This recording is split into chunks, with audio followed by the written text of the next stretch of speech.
if it's a direct result of seeing my father, get sick or deal with his cancer, or it's just a product of getting older and you just become more aware of what's important, or sometimes you become aware, generally speaking, of your insignificance maybe in the whole scheme of things. But your view does change in terms of what is important.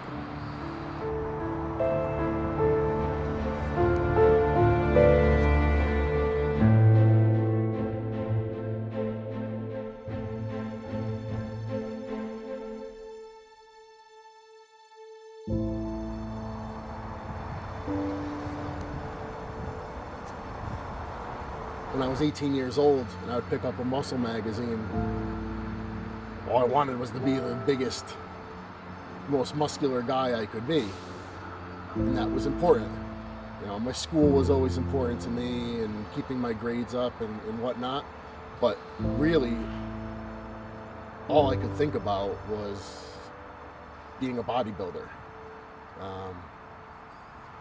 As you get older, at this point, you realize there's nothing intrinsically important or valuable about having big muscles. It doesn't really mean anything. It's the journey, it's the process. You look at the Olympics, right? There's nothing intrinsically great about being able to run a certain distance in a certain time, or swim at a certain speed, or any of it.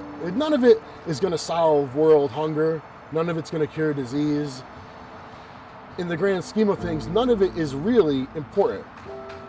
But we value the dedication, the perseverance. We value what it takes to achieve it. That is what we find important. That's what we come to value and praise, and that's what we hold so high as a society. No, having big muscles is not really important. Winning the Olympia is not really important. There's guys that have won the Olympia. What does it do? It doesn't do anything really. There's some guys that have won the Olympia and they've used that platform to voice something. Okay, then you could argue, yeah, that has a greater importance. But as I've gotten older,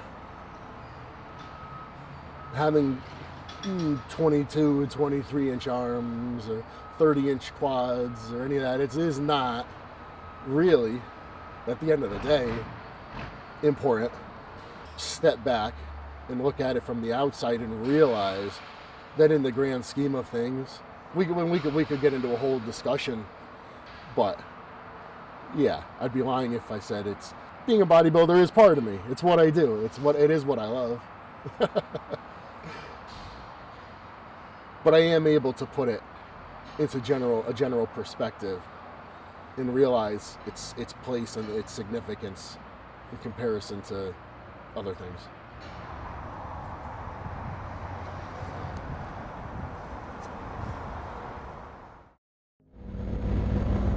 We are here in Melbourne, Australia. After 24 hours of air travel, it's 9:30 a.m. We just boarded the bus and we're on our way to the hotel. I actually feel pretty good, not too bad. I'm gonna just sleep a little bit on the plane ride, and had all my meals with me. And although you're not supposed to bring food through customs, I managed to squeak it by, so I was able to eat everything, and I've still got food with me for the rest of the day.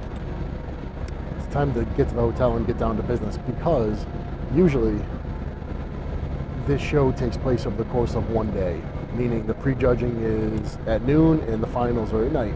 This year they decided on a new format where we compete in the men's prejudging on Friday night and have the men's finals Saturday night, which from a competitor standpoint sucks. Because it's just more time in between, time for stuff to go wrong. When I'm ready to rock.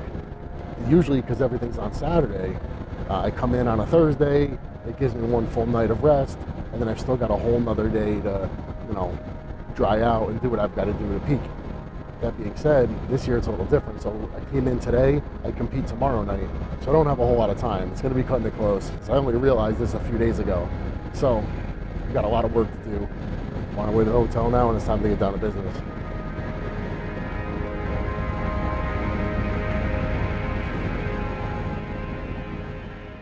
Come in. Are you naked? Hey, nice shirt. Sorry, I apologize if it smells so fishy. Ever since I've got here, I've been so freaking hungry. I don't know why. So I get a meal of fish and rice. I actually brought from home. Somehow it's still cold. But man, it tastes so good right now. And I'm just trying to get this down so I can run down and get my first coat of tan. And then it's time to get on the bus and go over to the athletes meeting and then a meet and greet. So it's pretty rush. Just trying to. What kind of fish you got? Cod and my favorite rice combination, where it's fresh grated turmeric and actually cinnamon too. Really? So. And is that why the rice is yellow because of the turmeric? Yeah, the turmeric turns out even like my fingernails turn yellow and stuff. Yeah. Not from eating it, but just getting it on my hands and stuff. But I think it actually has a lot to do with the reason why my appetite has been high, because the turmeric is supposed to be so good for your liver that you process everything so quickly. So Turmeric and cinnamon. it's good though. It's actually really, really good. It's nice to enjoy your diet food. Just lemon and salt. A lot of times people think you eliminate your salt so far in advance, but here, today's a day before the competition. I'm still salting my food. Salt's very, very important. Will you cut that out at any point?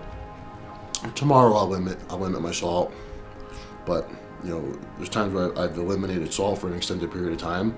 I just had no muscle pump, no fullness in my muscles. So it's definitely a fine balance.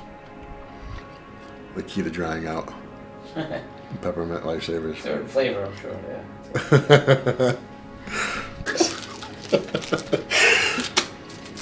Well, Yeah. That'll make me leaner. Yeah.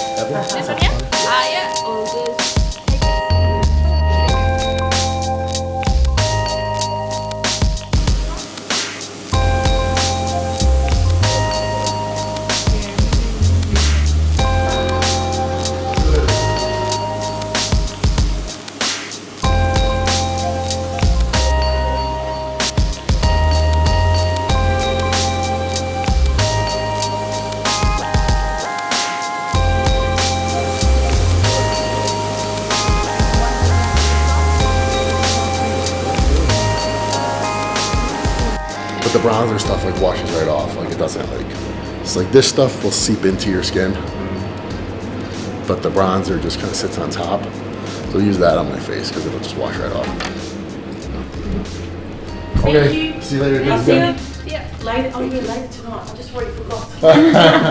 Too much writing. Yeah. Using my brain.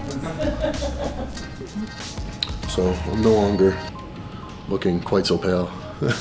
Just finished up my first tanning appointment, and it's always best to kind of go light first one and kind of just let it sink in, and come back again tonight, come back again a couple of times tomorrow, and So you do about 4 coats. do about 4 coats and just try to get basically as dark as humanly, well, it's really not humanly possible. But yeah, try to get really nice and dark.